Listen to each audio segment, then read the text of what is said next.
What's up, people of the present and the future? I'm Silver the Hedgehog, and here we are reacting to the top 18 food and beverage SCPs. Now, this is the last video that I, Silver the Hedgehog, will react to before I'm finished here on the random reactions. After that, Tails and Knuckles, yep, we've confirmed it. If we can fit them together on the screen, on the camera, both of them will react together. We'll just have to see how it goes. If it messes up, though, it won't be uploaded, and we'll just do Tails, then Knuckles, and so on. And Eggman will be last. So if we were to do Tails and Knuckles at the same time, it would save time, instead of having to split them up. But that's not what we're here for. We're here to watch, so let's go. Censored beeps in this video are classified names or locations that are withheld from public hearing and are therefore edited for legal reasons. Right. From the SCP agency. Yep. In association with the SCP website, Secure, Contain, Protect. Secure, Contain, Protect, SCP.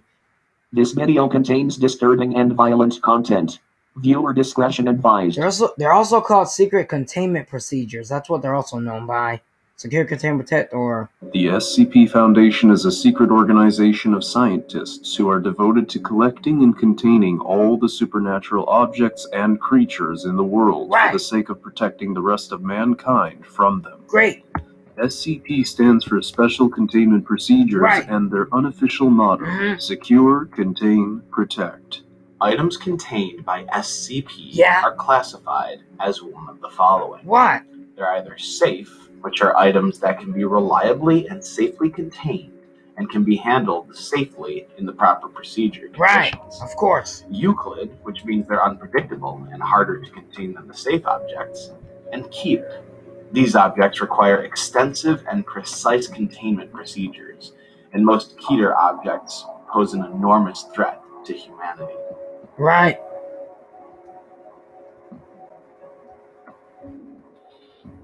This is gonna be good. Alright, team. We're going to 9, team. SCP-1916. Object class, safe. Safe. An instance of SCP-1916 consists of 6 hard sugar confections of the type commonly referred to as jawbreakers or gobstoppers. Yeah. Designated as SCP-1916-1 through SCP-1916-6. You'd call them also marbles. Chemical analysis indicates that SCP-1916 are primarily composed of sugar and trace amounts of common food additives and colorings, as well as significant quantities of... They beeped it. Each individual candy is spherical, measuring approximately 3 centimeters in diameter, and is brightly colored in a distinct pattern. SCP-1916's anomalous effects manifest when an individual candy is consumed by a human being.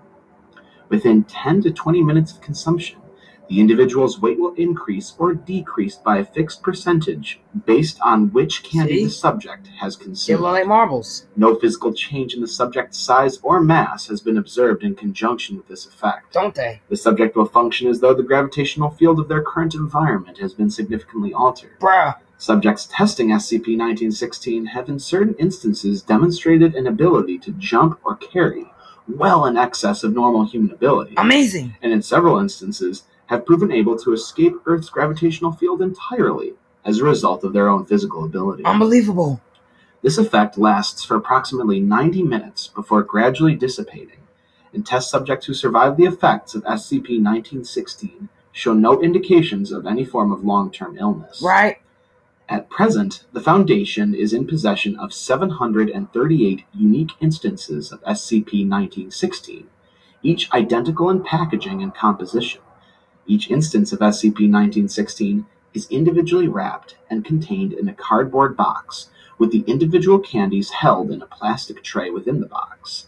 The front face of the box features a stylized image of a child wearing a transparent glass helmet over his head and riding on the back of a Saturn rocket in outer space, emblazoned with the product name, Dr. Wondertainment's Zero-G-Whiz Moon Rocks. Well, they do look like moon rocks too, but they also look like marbles. Don't they, team? This is so unbelievable. SCP-643.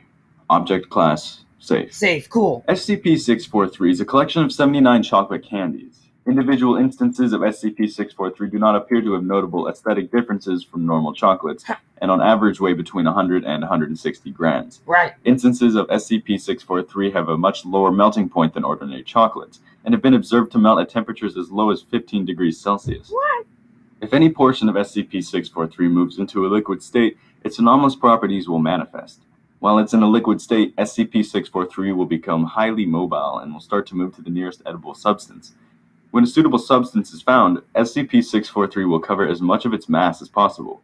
Any substance that is covered with SCP-643 will begin to exude a strong, pleasant aroma. Organisms that consume SCP-643 become instances of SCP-643-1.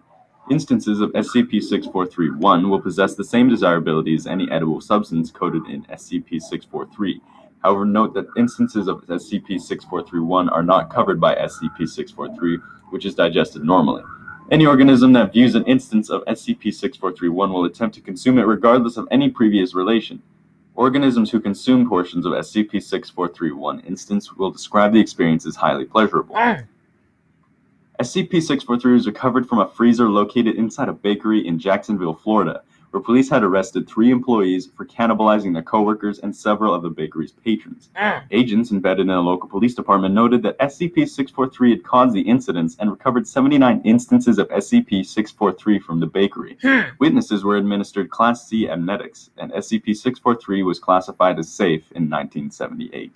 Oh, so there's something wrong with it so far, but they might change it to Euclid or Keter someday. 16. SCP-1335. Object Class Safe. Yeah! SCP-1335 is a fortune cookie identical in appearance to a standard fortune cookie manufactured by Wonton Food, Inc. It displays the anomalous effect of releasing approximately 100 milliliters of liquid every hour. The liquid released from SCP-1335 is composed primarily of water, but contains traces of lead and calcium as well as an unidentified organic compound. SCP-1335 is contained at the in 19... Upon arrival, Foundation agents discovered SCP-1335 in a fountain being displayed as a genuine Buddhist artifact. At the time of the containment, the restaurant had begun an advertising campaign encouraging customers to come and anoint themselves with the blessings of Confucius. The owner of the restaurant, employees, and customers present at the time were administered Class C amnetics, and a standard disinformation campaign was established. Despite extensive testing, the liquid released by SCP-1335 has not been found to possess any anomalous properties.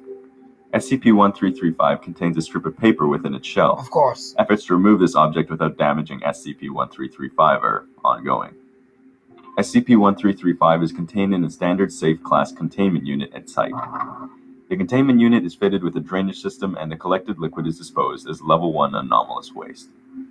Great! 15, we're almost at 9 already. How long will that take? Not too long, I hope.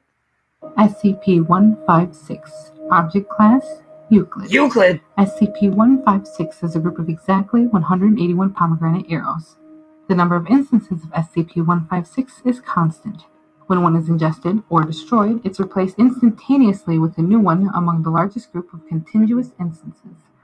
After leaving the group, the instant will spoil normally, after which a new instance will appear. When all instances are destroyed simultaneously, all 181 instances will reappear randomly at the location of one of the destroyed arrows. Attempts to measure the time between destruction of one instance and the appearance of a new one using high-speed cameras have so far failed. If SCP-156 is ingested between March 21st and September 20th, subjects display no signs of infection until noon of September 21st, when all vital processes abruptly cease. What? A similar effect is observed immediately when SCP-156 is ingested after September 21st. Despite being technically dead, post-mortem examinations of subjects have been unable to discover a cause of death. Subjects appear to have been in perfect health, aside from any pre-existing conditions. Infected subjects remain in this dormant state until noon of March 21st, when life processes restart. Subjects remember little of the intervening time period, while most subjects are entirely unaware that any time has passed since their apparent death. Some claim to recall a pale white male face and a wilting pomegranate tree. Subjects continue to die and reanimate annually on September and March 21st, respectively, until killed by another cause. Reanimation only occurs from deaths caused by ingesting SCP-156. After undergoing a single death reanimation cycle, subjects begin displaying high levels of distress and paranoia as time approaches September 21st. That thing is creepy. Furthermore, subjects will take extreme lengths to avoid taking any sort of risk or danger to their person. That's not creepy. Even if they have displayed risk-taking behaviors prior to ingesting SCP-156. Over the course of multiple death reanimation cycles, these psychological symptoms become more pronounced. Eventually, physical wounds on subjects will begin to emulate burns and puncture wounds. Many subjects gain a phobia of dogs and dead plants after 3 to 5 animations. Of course. SCP-156 is kept in a refrigerated storage unit 19C, except when removed for experimentation. Infected subjects should be kept within a secure storage unit unless the experiment's parameters indicate otherwise. SCP-156 came to the attention of the Foundation after the incident in Greece, after people died on September 21st, 19, without apparent cause. The Foundation became involved after locals reported the return of several of the dead who had been interned in above-ground vaults the following spring. Wow! Revived from the dead, that's amazing. But we're stopping at 9, team. SCP-207. What? Object Class: Safe. Safe, cool. SCP-207 refers to a crate containing 24 Cola brand cola drinks. Oh! The bottles are designated SCP-207A to 207X. What? SCP-207B is currently the active bottle for testing, and no other bottles are to be opened without authorization from 2 Level 4 researchers. Huh? All bottles have been clearly labeled to aid identification. What? The liquid held inside these has been confirmed to be identical across all of SCP-207 and should not be ingested outside of supervised testing. Right. The liquid has been classified as SCP-2071 and is to be treated as a Class 2 chemical hazard. SCP-2071 does not appear to alter with age. However, the active testing bottle should have its protective cover kept on outside of removing liquid for testing. Alright. Mass spectroscopy and chemical tests have shown higher than usual concentrations of caffeine and sugars, along with... The practical effect of this is when a subject drinks SCP-2071, they will effectively no longer need to sleep or rest. Cool! In addition to removing the need for rest, SCP-2071 also causes an increase in motor, reaction, and psychological functions. Wow! The increase is linear in progression, with an estimated 50% increase every 6 hours.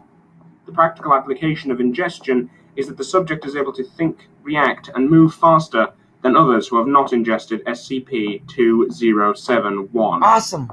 Mental proficiencies show the IQ of the subject to rise in line with other increases. Wow! However, SCP-2071 does not alter the body of affected subjects. What? No subjects have lasted longer than 48 hours during testing, with the cause of death varying from massive internal organ failure to exsanguation due to major artery ruptures. Subjects also begin to show stress after roughly 24 hours, usually making each movement extremely carefully in order to avoid accidents. SCP-207 is stored in a waterproof locking metal container. The key is issued to the current head researcher of Site Biocontainment Area. SCP-207 is retained inside this area at all times, and all personnel entering the area are checked for any food or drink items, in addition to any other searches required. Any staff seen ingesting SCP-2071 are retained for future study, with all Foundation clearance levels removed. Oh, well now, 13, hurry up 9, I want to get to 9. SCP-377. What? Object Class: Safe. Safe. SCP-377 is a box of La Choy brand fortune cookies. Really? The box was full when it was recovered from the remains of and has since restocked itself regularly. It can refill? Every 12 hours. Awesome!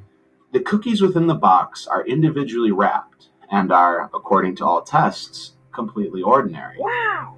Each cookie contains one 18mm by 58mm piece of paper, on which a fortune is written in blue ink. All of the properties are consistent herein with a box of cookies from this brand. However, the fortunes contained within each cookie are not consistent with those provided by the standard product. What you mean? These fortunes appear to be specific to the individual opening the cookie. Oh! And have shown thus far to be 100% accurate. Wow! Ranging from vague indications of coming success to specific predictions regarding personnel's personal lives. Oh my gosh! The fortunes are not, however, always positive. What? It's unknown whether the fortune cookies actively predict future events or in fact cause these future events to occur. SCP-377 is kept in the personnel break room, third cabinet to the left of the refrigerator. Any personnel desiring a cookie from the SCP-377 may take one and only one cookie every 48 hours to ensure that all personnel get a share. That's nice. Personnel read their fortunes at their own risk. Despite the practical benefits of SCP-377, many personnel have outright discouraged the recreational use of it. Following SCP-377's prediction of the deaths of several personnel, a request was submitted to upgrade its class to Keter. This request was denied, citing a lack of evidence that SCP-377 had any actual connection to the causes of these deaths. To the causes of the deaths? Y'all sorry if y'all hear that knocking. We're at number 12. We're going to be at 9, then we'll be done. SCP-757. Alright. Object Class, Safe. SCP-757 is a fruit-producing tree similar to a Prunus persica, that being a peach tree. It is 3.63 meters tall.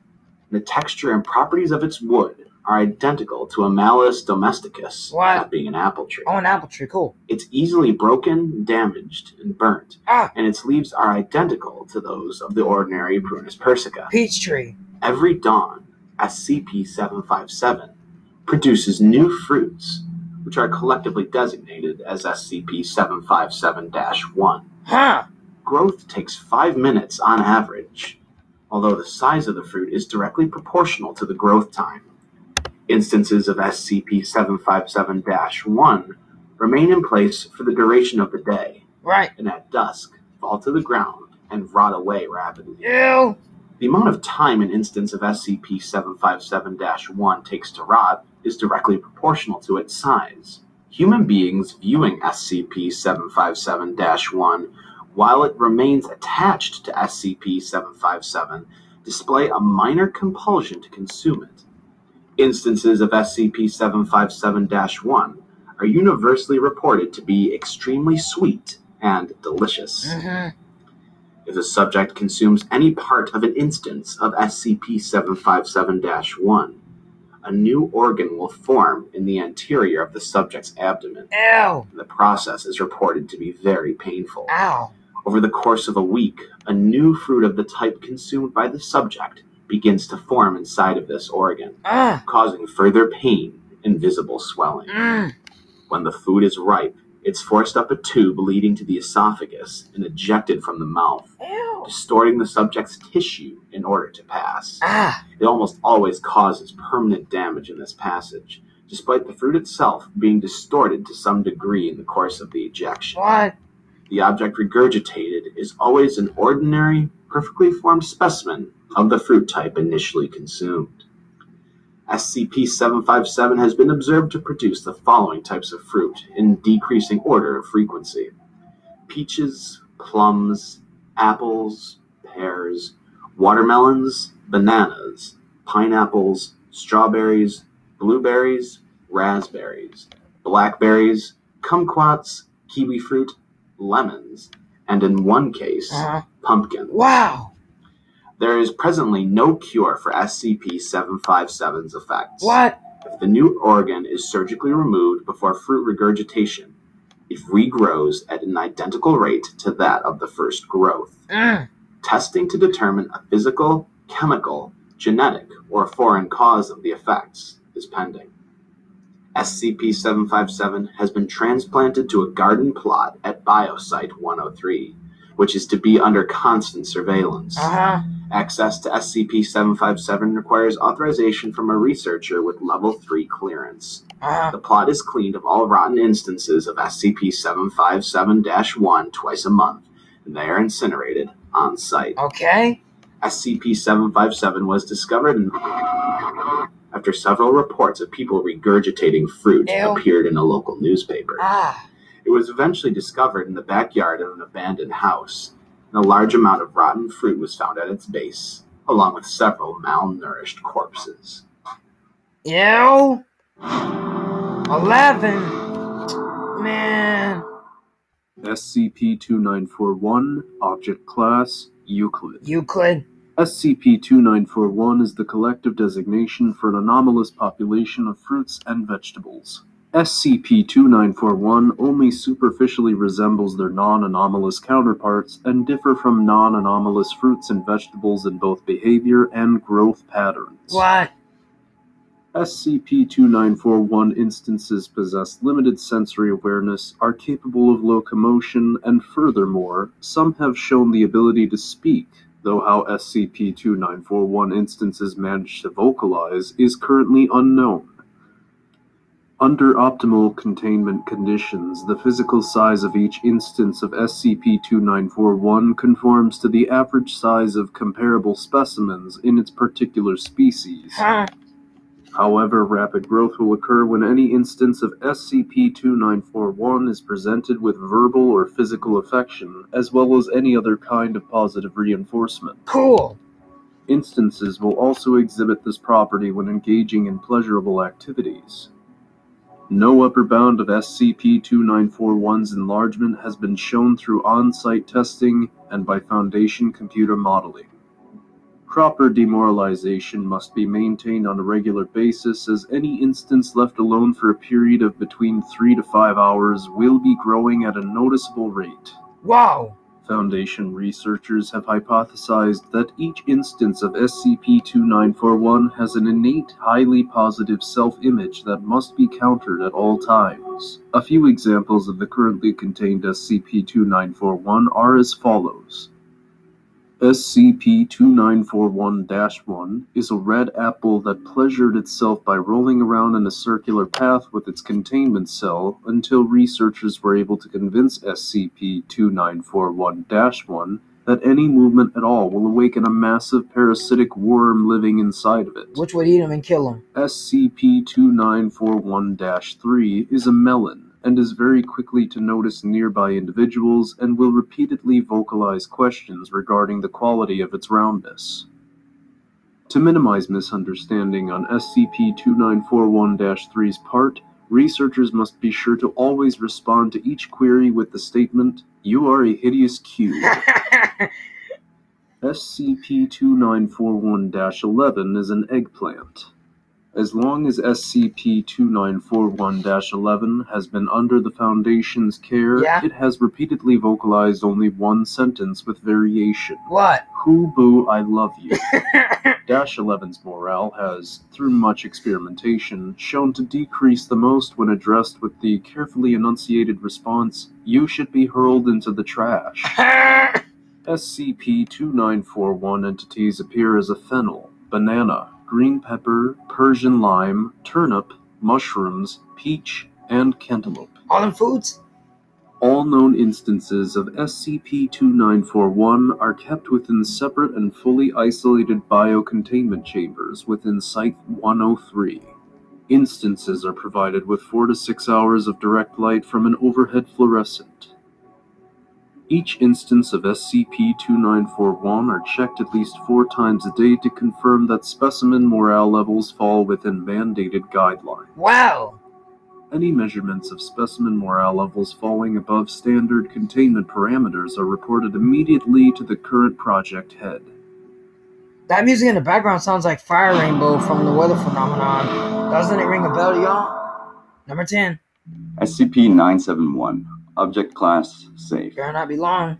SCP-971 is an old and worn delivery menu printed on a standard sheet of 21.6 centimeters by 28 centimeter printer paper. 21. The name of the delivery service is listed as Quick and Ready Meals. No records of such business exist, and the parent company named on the menu denies ownership of said food delivery service. What? The menu lists the company name, a phone number, 1-800, and several different food items, each preceded by an item code. The beat made me laugh. The food items are typical fast food items, including hamburgers, chicken sandwiches, chicken fingers, assorted seasoned fries, and carbonated beverages. Normal foods. The menu features no pictures or price of the food, and the typeface and design are both minimal and simplistic. What?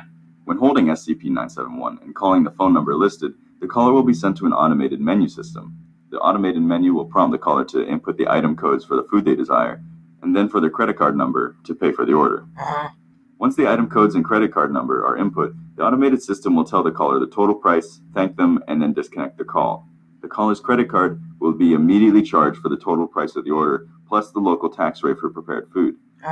Once the call disconnects, about 15 or 20 minutes will pass. Afterwards, a paper bag with Quick and Ready Meals logo will appear near the caller. SCP-9711 almost always appears when all potential observers' attention in the vicinity is diverted elsewhere. Remote video observation of SCP-9711's appearance has been reasonably successful, as it simply appears instantaneously with no visual indication of its method of delivery. SCP-9711 will contain the same items chosen in the phone menu, and all the items will be cooked and prepared to normal food safety and inspection service health standards. Aside from the method of delivery, the only other anomalous feature of the food delivered is the undefinable meat used for the listed burgers, sandwiches, and other meat-containing items. The meat used in the food is from assorted animals on the EEC Endangered Species list. Further DNA testing on the meat, as well as reports of sudden weight loss and muscle mass loss in animals from several zoos, confirms meat from pandas, cheetahs, red wolves, sand cats, and other species recognized as endangered. Currently, all meat tested from meals that SCP-971 provides are from animals that are commonly known endangered species to the general public. The food does not seem to cause any compulsion to eat it, nor does eating the endangered animal fast food meals cause any overt physical harm to the subjects eating it. Occasionally, other copies of SCP-971 are found outside of Foundation control. The scanned and printed copies of SCP-971 have the same abnormal properties of the original. These copies are to be confiscated and destroyed. Due to the lack of memetic effects or mobility from SCP-971, this SCP is considered safe and requires only minimal containment procedures. SCP-971 is kept in its labeled file folder and locked in the file cabinet 26 in Site 19's file vault when not being used for testing. Keys to both the file vault and file cabinet 26 are held by on-site senior administrative members, and access to SCP-971 for testing is allowed only with explicit written permission from Level 4 personnel or higher. Cool! So that's good. Well, guys, that was part 1 of the Food and Beverage SCPs. Now, for part 2, I'm not entirely sure. I think we're going all the way to 3, like Sonic Shell did. I'll have to check them. I'll have to research them to see what number they stopped at. Hopefully it was 3 like I just guessed. Then part 3, the third and final, will start from 3 to 1. That'll be it. But anyways, guys, thanks for watching, and we'll see you in another... And I'll see you in part 2 of the top 18 Food and Beverage SCPs. See you later, people of the present and the future.